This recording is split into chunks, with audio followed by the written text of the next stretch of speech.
Umas desafinadas aí, irmãos, mas é que eu estou ensaiando aí. Amém? Mas todos vocês são um milagre de Deus. Amém? E eu louvo a Deus por eles ter nos resgatado, nos tirado do lamaçal do pecado e ter firmado os nossos pés sobre a rocha. E como disse Paulo, muito mais além, Ele nos colocou e nos fez assentar em lugares celestiais.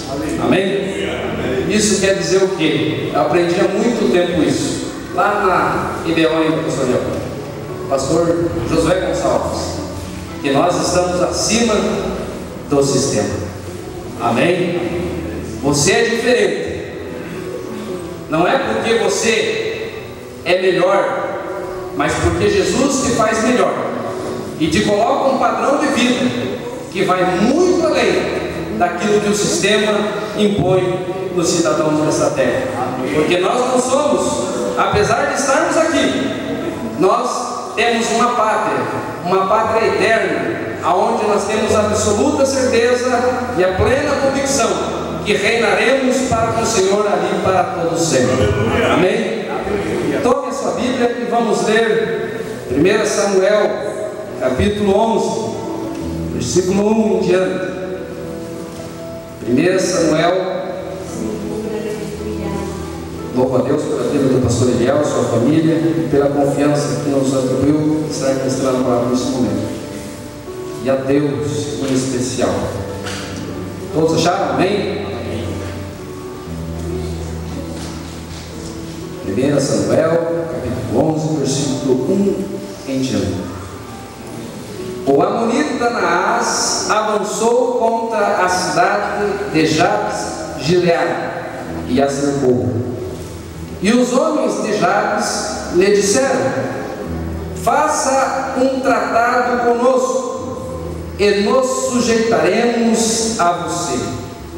Contudo, Naás, o amonita, respondeu: só farei um tratado com vocês, sob a condição de que eu arranque o olho direito de cada um de vocês, e assim humilhe todo o Israel.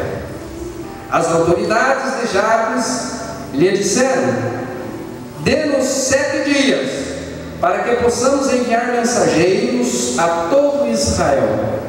Se ninguém vier nos socorrer, nós nos reteremos. Quando os mensageiros chegaram a Gileade, cidade de Saul, e relataram estas coisas ao povo, todos choraram em alta voz. Naquele momento, Saul estava trazendo o gado no campo e perguntou: o que há com o povo? Por que estão chorando? Então lhe contaram o que os homens de Jabes tinham dito. Quando Saul ouviu isso, o Espírito de Deus apoderou-se dele e ele ficou furioso. Apanhou 2 bois, cortou-os em pedaços e, por meio dos mensageiros, enviou os pedaços a todo Israel, proclamando: isto é o que acontecerá aos bois de quem não seguir Saul e Samuel. Então o temor do Senhor caiu sobre o povo, e eles vieram unânimes. Quando Saul os reuniu em Bezeque, havia 300.000 homens de Israel e 30.000 de Judá. E disseram aos mensageiros de Jabe: diga aos homens de Jabes Gileade: amanhã, na hora mais quente do dia, haverá libertação para vocês. Quando o relataram isso aos habitantes de Jabe, eles se alegraram. E então os homens de Jabes disseram aos amonitas: amanhã nós nos renderemos a vocês, e poderão fazer conosco o que quiserem. Amém? Amém? Amém. E amém mais fraco, irmãos? Está frio, tá certo? Quantos já meditaram nessa palavra aqui algum dia? Nunca? Nunca ouviram falarem Naás? A minha esposa me corrige se estiver pronunciando errado, mas é isso, né, pastor? Naás. Nunca ouviram falar em Naás? Não? Pois é, mas ele é muito conhecido, e ele anda por aí. Vocês vão entender o porquê. Mas olhando e vocês observando esta leitura aqui, faz dias que eu estou meditando nesta palavra, e Deus colocou ela no meu coração para ministrar a vocês nesta oportunidade. E eu achei muito interessante, porque ela nos traz verdades espirituais e coisas que estão acontecendo hoje em nossos dias.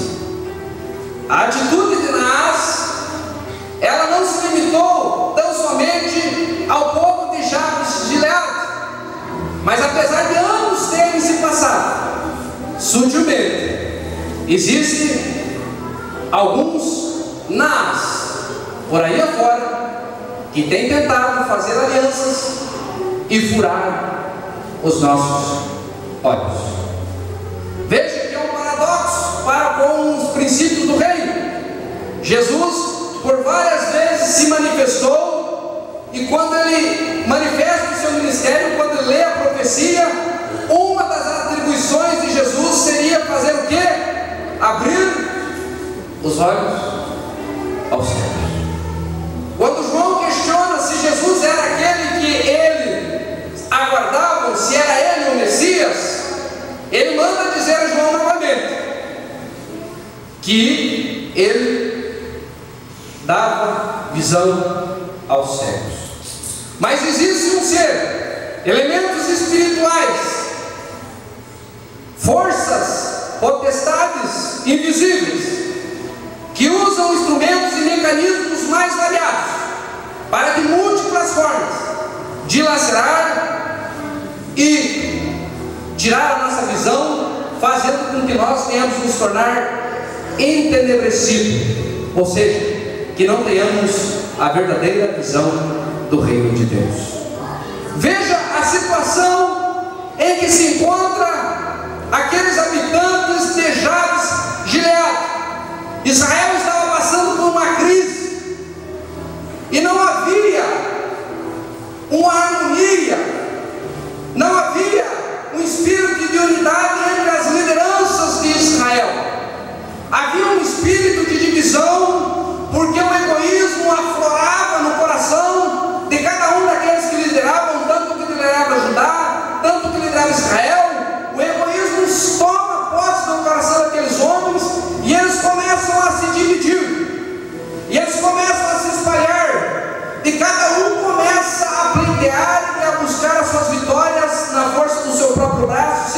coalizão. Pasmem que Deus nos criou e Ele não nos fez para que nós vivêssemos só. Nós somos cidadãos que fomos constituídos com características para vivermos em sociedade. E nós precisamos de fazer alianças. Nós não podemos dizer: eu vou vencer sozinho, eu vou conseguir sozinho. Isso é ilusão. Você depende de pessoas fortes e você depende de pessoas fracas. Você depende de pessoas inteligentes e você depende de pessoas ignorantes. Todos nós dependemos disso. Não há como fugir dessa regra. Mas Israel estava passando por um processo que posteriormente culminou até na divisão do reino de Israel, o reino do norte e o reino do sul. E veja como é importante, irmãos, nós termos aliança. Mas a principal aliança que nós devemos ter não é com o homem, não é com o carro, não é com o cavalo, não é com dinheiro, não é com nada neste mundo. A maior aliança que nós devemos ter é com Deus. Porque Ele é aquele que sempre permanecerá fiel em relação às suas alianças e os seus pactos para conosco. Sempre foi o homem que rompeu as alianças para com Deus, mas Deus sempre permaneceu fiel em todas as suas promessas. Isso está claro e patente em toda a Bíblia. Mas veja que o pessoal de Jabes de Gileade estava numa situação tão crítica que quando Naás faz o cerco àquela cidade, ele não quis disputar na força do braço e nem da espada. Ele adotou uma estratégia: nós vamos sitiar a cidade. Como não há uma política de coalizão entre Israel, como eles são divididos, cada um busca os seus próprios interesses, ele sondou e ele viu que a situação era favorável. E ele montou a estratégia: não vamos gastar uma bala sequer, se fosse nos dias de hoje. Não vamos perder uma espada sequer, um soldado sequer, um escudo sequer. Vamos cercar Israel, Jabes de Gileade, e vamos fazer com que eles se rendam a nós. E ele vem com o seu exército, cerca Jabes de Gileade, que não era muito grande a sua população, mas também não era muito pequena, mas o exército de Jabes de Gileade era numeroso.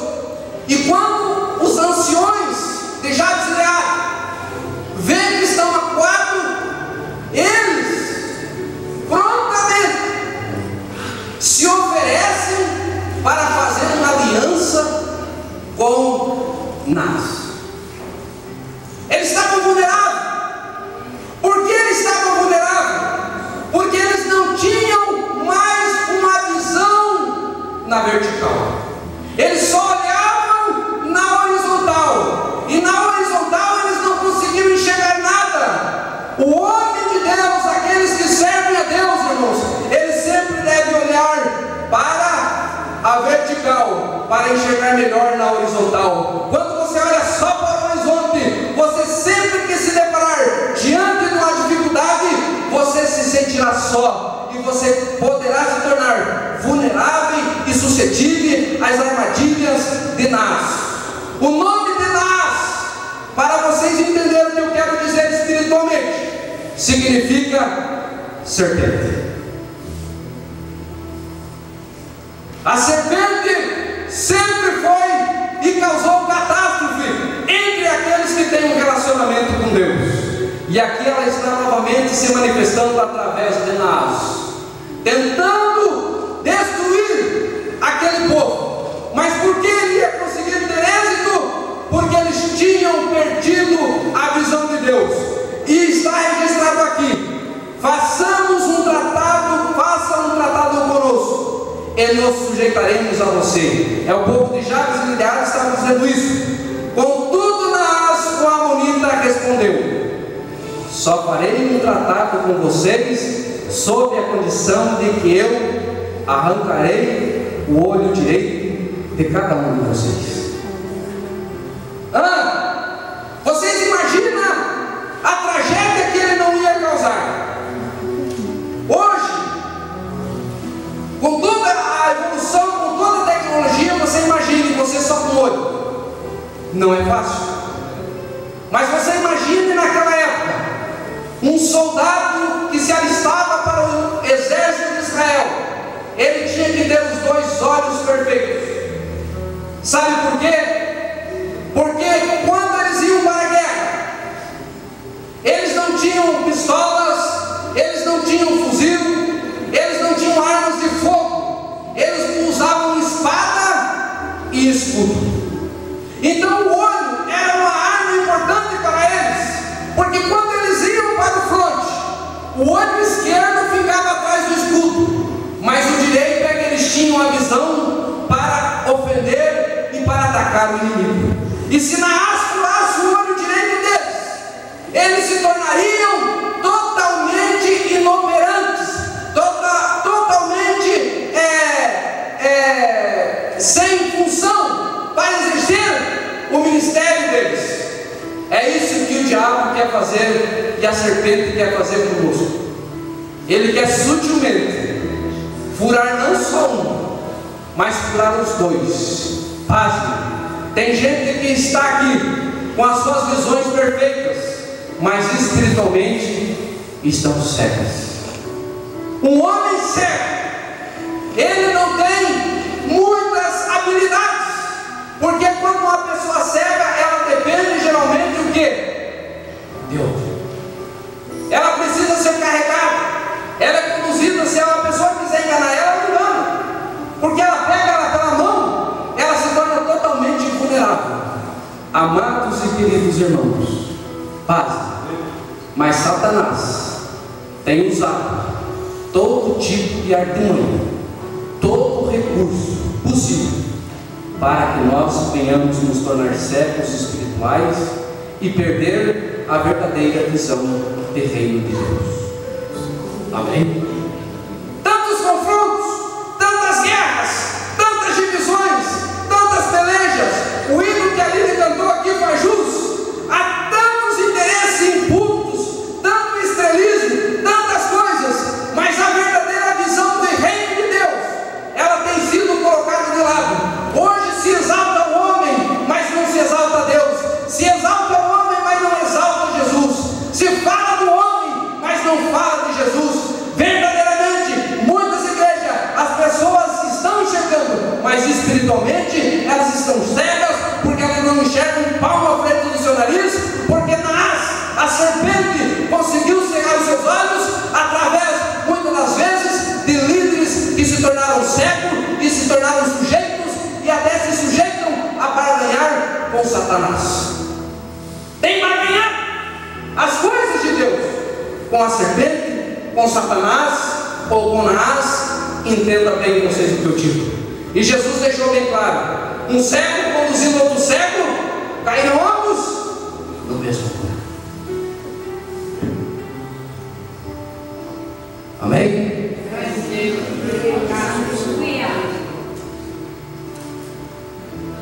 E veja que Satanás, ou Naás, ou a serpente, quando viu que eles estavam totalmente vulneráveis, que eles não tinham mais visão de Deus, ele falou: não, eu não quero que vocês se rendam, mas eu quero arrancar o olho direito de cada um de vocês.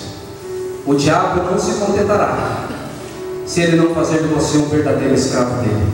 Mas eu louvo a Deus que outrora nós éramos cegos, escravos do pecado, mas Jesus nos fez servos da justiça em Cristo Jesus, e nos deu visão espiritual. E é por isso que nós estamos aqui, às vezes em conflitos conosco mesmo, mas estamos aqui pregando a palavra de Deus e estimulando os irmãos a permanecerem com a sua visão alicerçada e endereçada em Jesus Cristo, autor e consumador da nossa fé. Eles não querem que vocês olhem para Jesus, mas a nossa visão, irmãos, elas têm que estar focada em Jesus. Amém?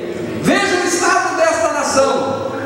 As autoridades de Jabes e Gileade disseram: dê-nos 7 dias para que possamos enviar mensageiros a todo Israel. Se ninguém vier em nosso socorro, nós nos rendemos. Veja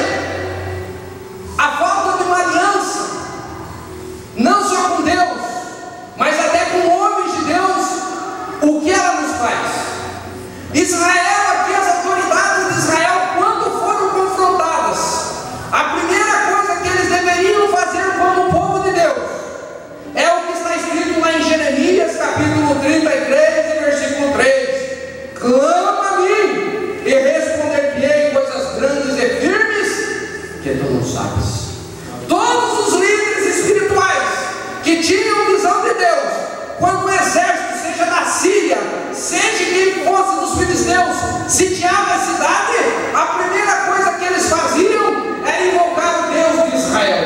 E eles buscavam o Deus de Israel, e Deus se manifestava. Muitas das vezes não movia um dedo, mas a peleja sempre foi de Deus, e Deus pelejalava por eles.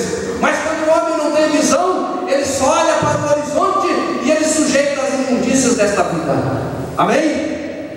Irmãos, nós temos que ter visão de Deus.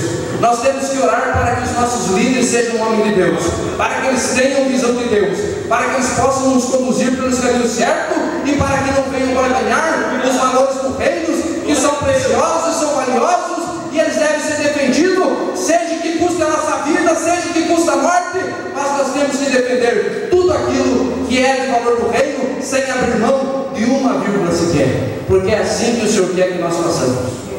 Mas quando não há liderança, quando as pessoas estão cegas, é isso que acontece. Veja o que ele falou: temos 7 dias. Se nós não acharmos ninguém, nós sujeitaremos que você nos fure os nossos olhos. Paz, irmãos. Eu dou graças a Deus que nessa situação aqui, irmãos, Deus usa Saul. Aqui a Bíblia diz: e o Espírito de Deus apoderou-se de Saul. Amém? Eu louvo a Deus, porque sempre há na igreja aqueles que o Espírito de Deus se apossam deles, para fazer com que o pessoal tenha a visão de Deus e vença as afrontas de Satanás, as afrontas do maligno, e não se sujeite a elas. Sempre haverá os Sauls da vida, sempre haverá os Davi, sempre haverá homens que defenderão de unha e dente os valores do reino, mas com certeza esses homens não são carnais, eles estão cheios do Espírito Santo. Amém? Por que ele falou se ele conseguisse aliança? Porque eles não tinham muito vínculo com as outras nações. Se não fosse a mão de Deus, com certeza Satanás teria feito um estrago ali no arraial de Israel. Por isso, irmãos, não seja egoísta. O pastor Eliel, eu conheço o Eliel, ele é um homem de Deus. Não é porque eu estou lá por frente dele, mas eu admiro e oro por ele todo dia. É o irmão Ricardo, o irmão Jonatas, tenho certeza, homens de Deus, homens que temem a Deus, homens que têm visão de Deus.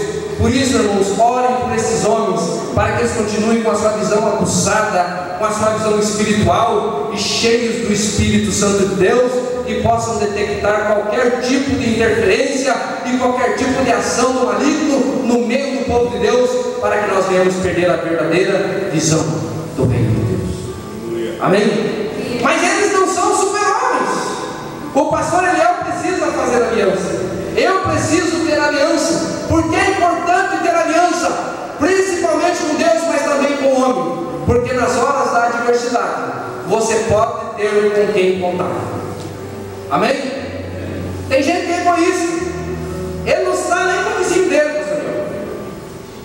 Nem com a sogra ele faz aliança. Nem com a sogra. Eu tenho aliança com a minha sogra. É uma bênção. Não passa dificuldade. Quando o negócio se aperta, eu tenho onde recorrer. Eu tenho aliança com o irmão Ricardo. Se eu preciso de algo, eu